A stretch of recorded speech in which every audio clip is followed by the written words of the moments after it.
Now then, folks, Mick here, Kentish Man Collects. Okay, so just a quick video, a quick pickup video. Just been at the charity shops, dropped the boss off at the train station, went to the charity shop to drop off some bits, cut of clothes, etc., bit of bric-a-brac. Picked up this. It's a top hat. I know, I saw it in the Halloween stuff. I thought, hello, that looks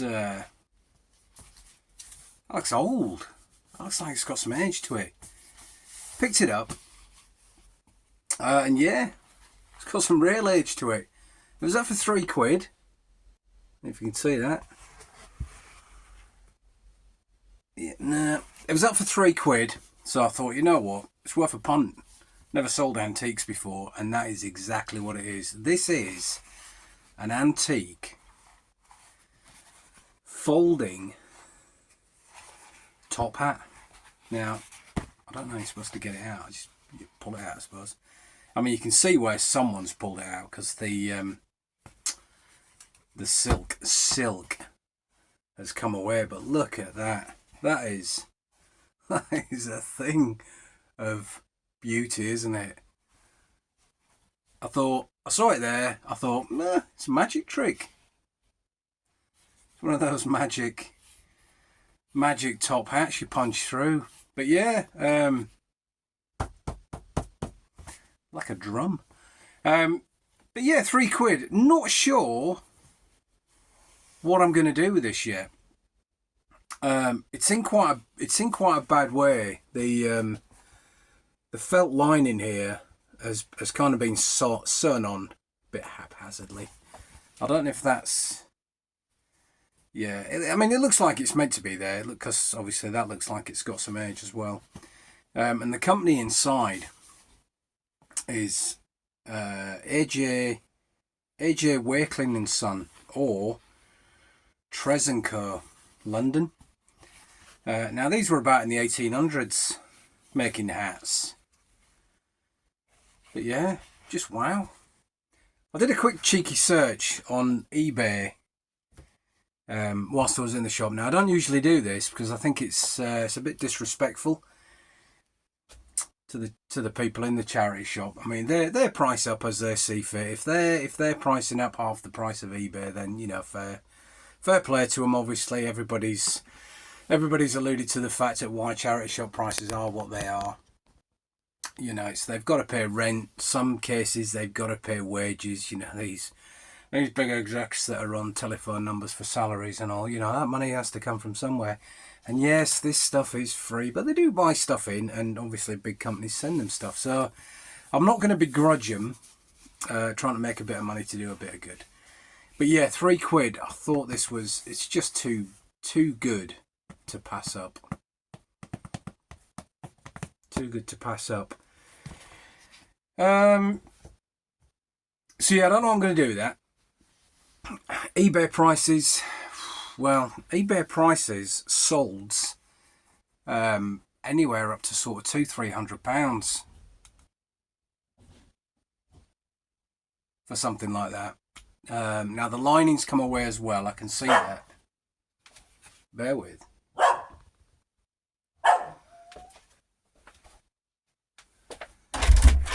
What are you barking at?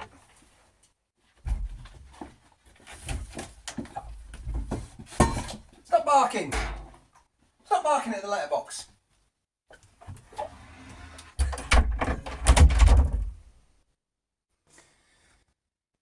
Sorry about that. I thought I'd stop that. Yeah, dog barking at the letterbox.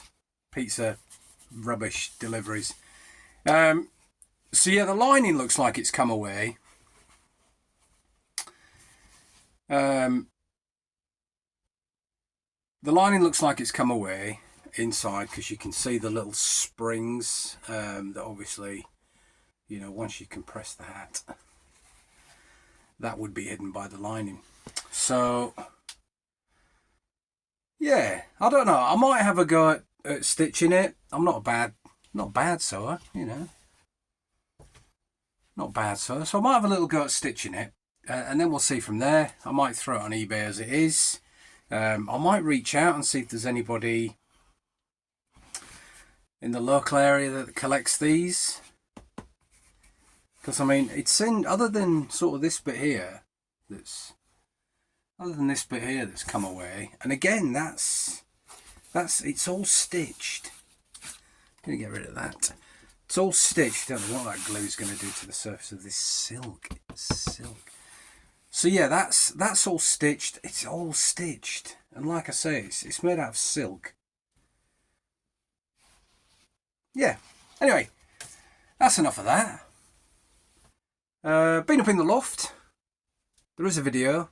It will be out probably at the same time of this as we're speaking.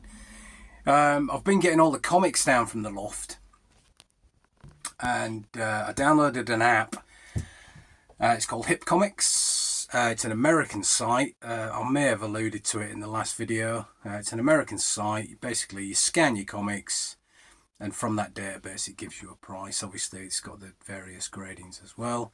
Now, most of my comics, probably, yes, 99.5%, something like that, they're bagged and boarded, and there's only sort of 2,000 of them.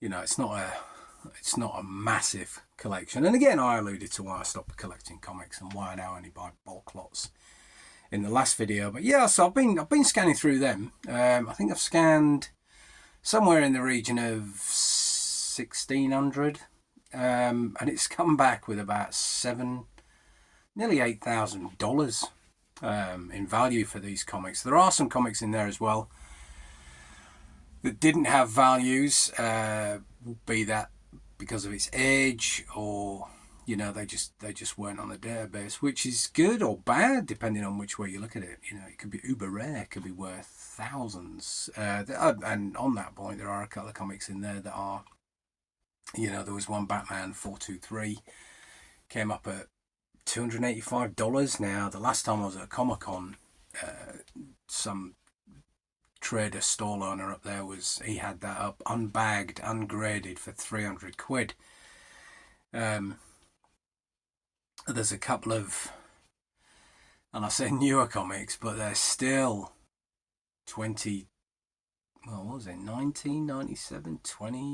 27 years old. You know, there's a Marvel Boy in there, Marvel Boy #1. You know, I never heard of the character. $35, and I had three of those. Three of those, exactly the same. Oh, again, all bagged and boarded. Yeah, so check out that. Let me know what you think in the comments. And again, there's other bits. I'll stick on some images. I managed to get some more cataloguing done as I went through the loft. You know, there's more pictures on there. Not just for insurance purposes, but some of this stuff now, I just won't be able to replace it. So it just seemed like a good idea to get it catalogued in case the worst happens.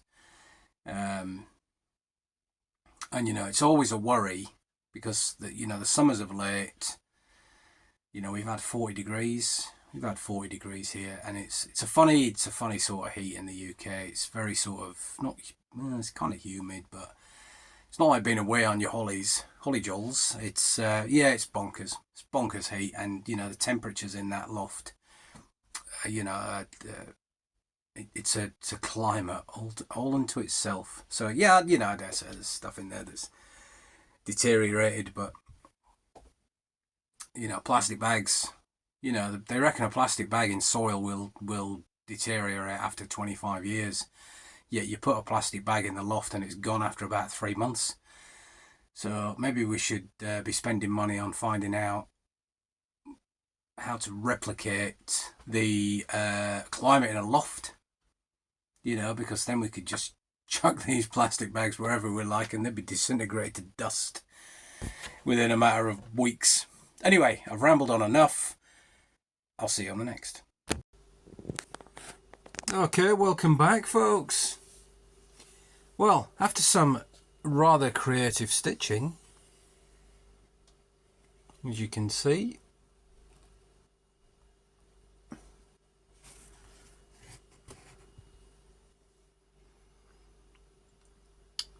We're as good as can be expected, really.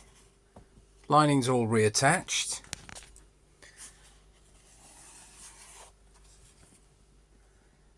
As you can see, there's the brand name, the makers.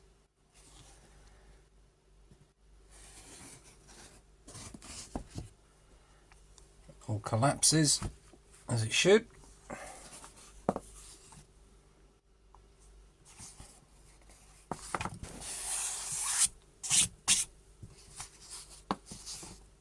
Yeah, I'm pretty sure this outer rim should be maybe flat. But I don't want to, obviously because of its age, I don't want to push that down to flatten it if it's going to damage it. I mean, you know, it probably needs to be, I would say, steamed or something like that maybe. I don't know, it's my first top hat, what can I say? So that's it, folks. Hope you like that little video there. Again, I've not really decided what's going to happen with this hat.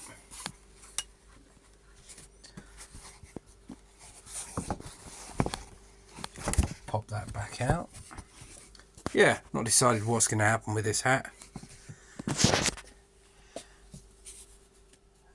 If I do, obviously I'll let you know. But yeah, like I say, as you can see, it's quite bowed. I don't know if it's supposed to be flat. But yeah, looks alright. It's got kind of a greeny tinge to it. And some crease in there, probably need to be re-dyed. But yeah, bow's intact, ribbon's intact.